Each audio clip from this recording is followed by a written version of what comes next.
નમસ્કાર મિત્રો, વિડીયોમાં ફરી એકવાર તમારું સ્વાગત છે। મિત્રો, ગુજરાતમાં વરસાદની સિસ્ટમ ફરી સક્રિય થઈ ગઈ છે। ત્યારે રવિવાર દિવસ દરમિયાન આશરે 200 તાલુકામાં વરસાદ નોંધાયો છે। રવિવારે દિવસ દરમિયાન સૌથી વધુ 10 ઇંચ કરતાં વધારે વરસાદ નોંધાયો। વરસાદની માહોલ વચ્ચે હવામાન વિભાગે આજે સોમવારના દિવસે અમદાવાદ સહિત 7 જિલ્લાઓમાં વરસાદનું રેડ એલર્ટ આપ્યું છે। હવામાન વિભાગે આજે સમગ્ર ગુજરાતમાં વરસાદની આગાહી કરી છે। ત્યારે આજે સોમવારે અમદાવાદ સહિત ઉત્તર ગુજરાતના બનાસકાંઠા, પાટણ, મહેસાણા, બનાસકાંઠા, અરવલ્લી અને મહીસાગરમાં વરસાદનું એલર્ટ આપ્યું છે। આ વિસ્તારોમાં ભારે ઝાડથી અતિભારે વરસાદની આગાહી કરી છે।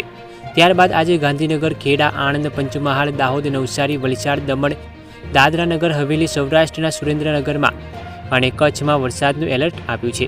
આ જિલ્લાઓમાં અતિભારે વરસાદ પડવાની શક્યતા છે। મિત્રો, આપણી ચેનલને સબસ્ક્રાઇબ કરો રોજબરોજની હવામાનને લગતી આવી જ ખબરો જાણવા માટે। ધન્યવાદ।